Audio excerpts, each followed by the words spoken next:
ndabashuhuje uyu munsi tugiye kureba ibintu bikeya ushobora gukora bikaba byagufasha guhumura neza mu kanwa, ukagira inseko nziza ikeye, uhumura neza kandi rwose utijennye utuje. Kuko burya guseka ni ibanga rikomeye kuba mu gutuma umuntu yongera ubwiza, kandi burya ni n'ibanga rituma nyine abantu bakwisanzuraho bakabona uri umuntu utanze karibu, umuntu w'umunyamahoro. Aha rero ibintu turi bukore ni ibintu bitagoye kubona, ibintu bidahenze kandi ibintu byoroshye kandi bishobora kuba byagufasha mu gihe gitoya. Muri kumwe rero na ibyo ushaka Liliane. Nimba ari ubwa mbere ugeze kuri ino channel, please ukore subscribe, kandi nanone nimba usanzwe udukurikirana ariko ukaba utarakora subscribe, ukore subscribe. Rero ni kuri ako kantu k'umutuku kanditseho subscribe, bigira rero bari mu gifaransa handitseho sabine.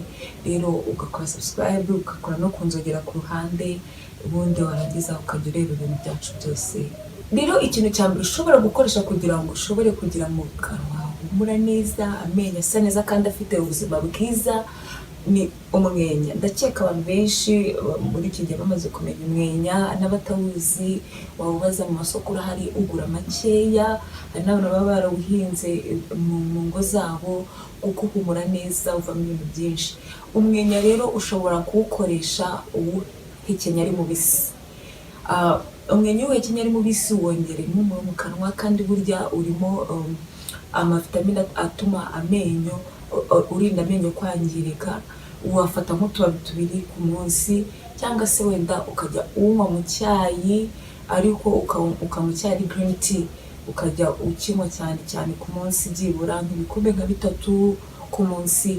None byongera ubwiza bw'amenyo, bikongera ubuzima bw'amenyo, kandi none na ya mpumuro mu gihe gitoya ugasanga nayo irashize, ugatangira guhumura neza. Ikindi nanone rero ni ukunywa amazi menshi. Burya iyo umuntu afite umwuma akumagara mu kanwa, amacandwe agashira, bituma udahumura neza. Kuko burya iyo uri guhumura neza biba byatewe nuko amacandwe ahagije ari mu kanwa. Kuko iyo amacandwe ahagije bituma bagiteri mbi zishobora kuba zatera guhumura nabi zitazi, cyangwa se ngo ushobore kuhataka.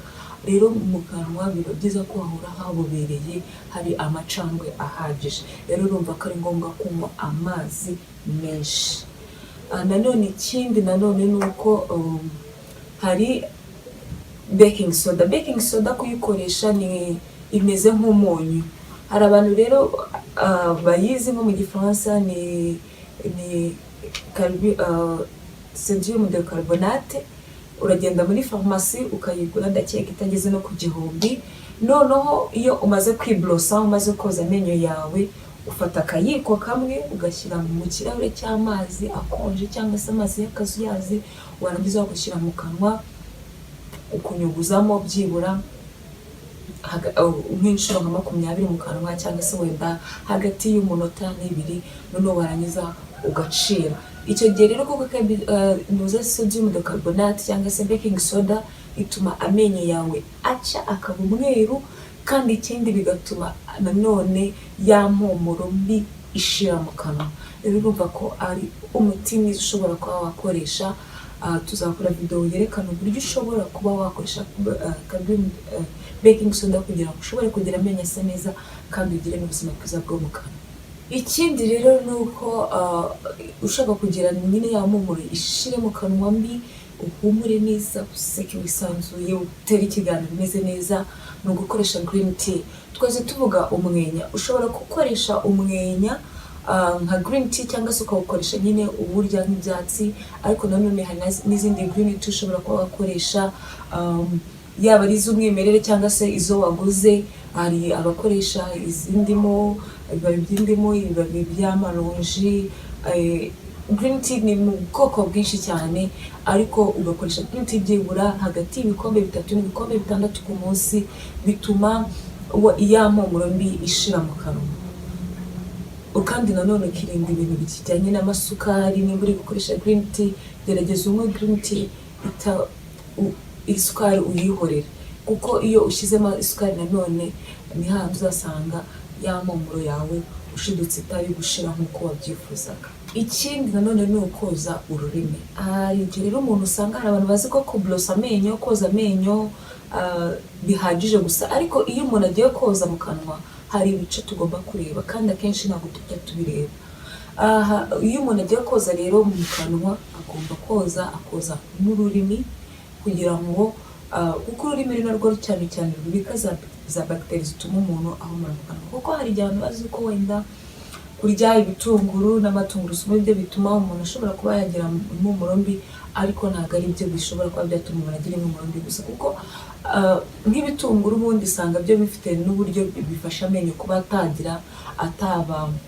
atarwara mu buryo bworoshye, nubwo wenda bituma umuntu agira impumuro mbi, umuntu arebera igisubizo ahandi, ariko ururimi ruri mu bintu rwose ugomba kwitondera, ukarwoza neza ndetse no mu nkanka hano hejuru naho ukahoza neza kugira ngo za bagiteri zishobore kuba zavamo, noneho rero impumuro mbi ikabitaza. Icyanyuma rero ni uko iki cyo harimo n'akantu gasekeje cyane. Ubushakashatsi bwagaragaje ko abagore aribo bagira isuku kurusha abagabo, isuku ijyanye no mu kanwa. Bwagaragaje ko byibura abagore boza kabiri amenyo yabo 55%.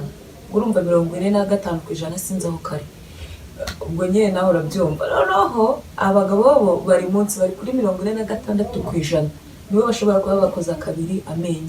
Ukuvuga rero byibura niba ushaka kugira ngo ugire amenyo mazima, amenyo atariho bya bintu by'umuhondo, atari ibintu by'umukara, atarwaye, oza amenyo kabiri ku munsi, akaba ariko gakeya. Bishobotse ukayoza na gatatu nta kibazo, ariko byibura mu gitondo ndetse na nijoro mbere y'uko uryama. Kuko burya iyo tugiye kuryama, iyo turyamye uko duhumekera mu kanwa, kuko burya no guhumekera mu kanwa bituma umuhumuro uba mubi.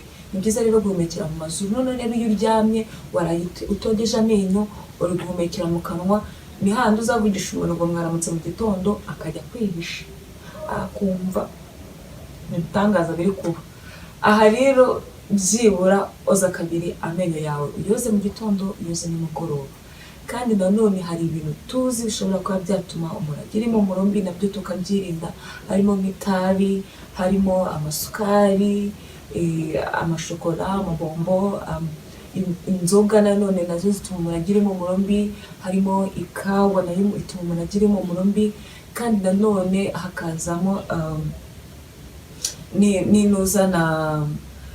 n'ibindi biryo nk'ibitunguru, amatungurusumu, nabyo bituma umuntu agira impumuro mbi. Ibyo bintu rero ukabyirinda, kumenya kurya ibiryo bifite intungamubiri kandi by'umwimerere bishobora kuba byatuma utagira impumuro mbi. Rero nahangaha dusoje ikiganiro cyacu cy'uyu munsi. Ndabakunda cyane, bye bye. Rero mbifuriza kugira inseko nziza iherekejwe n'impumuro nziza.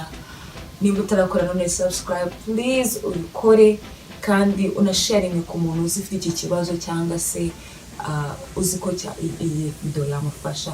Ciao, nawe.